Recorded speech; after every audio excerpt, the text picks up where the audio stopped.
Welcome back to this last section in our course on Adobe PSE 15. Before I leave you, I've just got a few final points to make.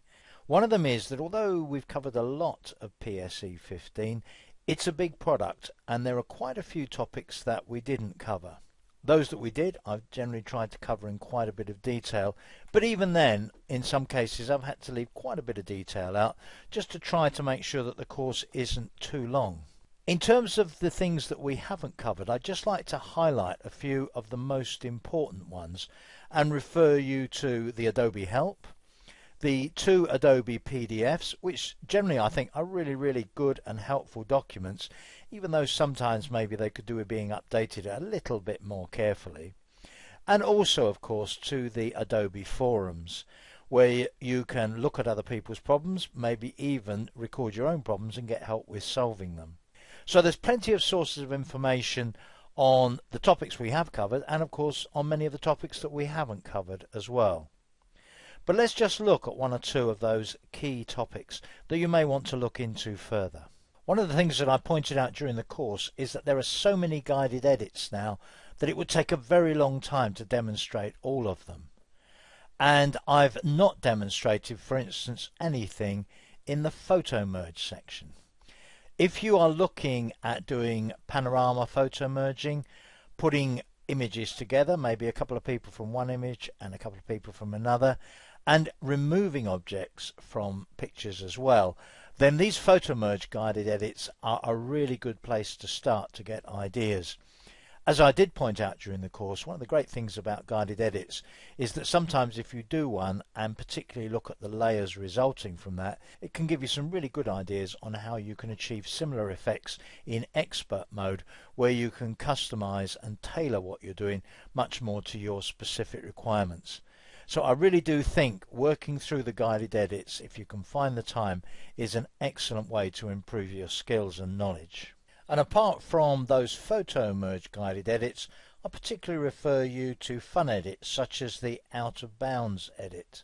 When it comes to special edits, some of those are particularly useful for restoring old photos. So perhaps you have some old scanned photos you'd like to improve, or you have the restore old photo guided edit, as well as the scratches and blemishes guided edit, and both of those can help you to clean up old photos where not only is the quality likely to be poor, but the photos themselves are likely to have suffered damage over time.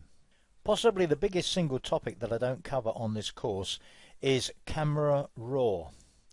I mentioned before that generally speaking modern digital cameras save images in JPEG format, that's a compressed format. But most of them can also provide you with a RAW file.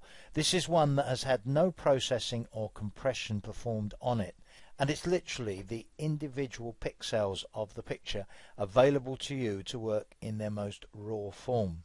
If you need to be able to do camera RAW processing, then PSE 15 supports camera RAW, and there's a lot of information both in the Elements PDF and on the Adobe website to help you with camera raw. Something else that I haven't covered at all on the course is the processing of multiple files. There are certain operations that you can perform automatically on large numbers of files at the same time. So if you need to perform one of these operations or a combination of these operations on a large number of files, rather than opening each one individually, performing the operation, saving, closing and opening the next one and so on, you can set PSE 15 up to process multiple files. As I say, I haven't covered that at all, but I do suggest that you read up on processing multiple files in the Elements PDF if you are likely to be in the position where you do need to process multiple files in the same way. And finally, one other area of PSE 15 that I haven't covered at all is the use of actions, whereby you define a sequence of steps and basically you can play back that same sequence of steps. It's equivalent really to being able to program PSE 15 to repeat a sequence of actions. It's a feature that's inherited from Photoshop, and again, if you can see a situation where you would like to be able to define a sequence of steps and save that sequence of steps as a sort of program, and then be able to run it at a future point in time, I do suggest that you take a look at actions. But that's the last of the major topics that we had to leave out of the course. I've now come to the end of it. I hope you've enjoyed the course as much as I've enjoyed preparing it for you and delivering it to you. My name is Toby, and I hope to see you online again soon. But for now, it's goodbye from me.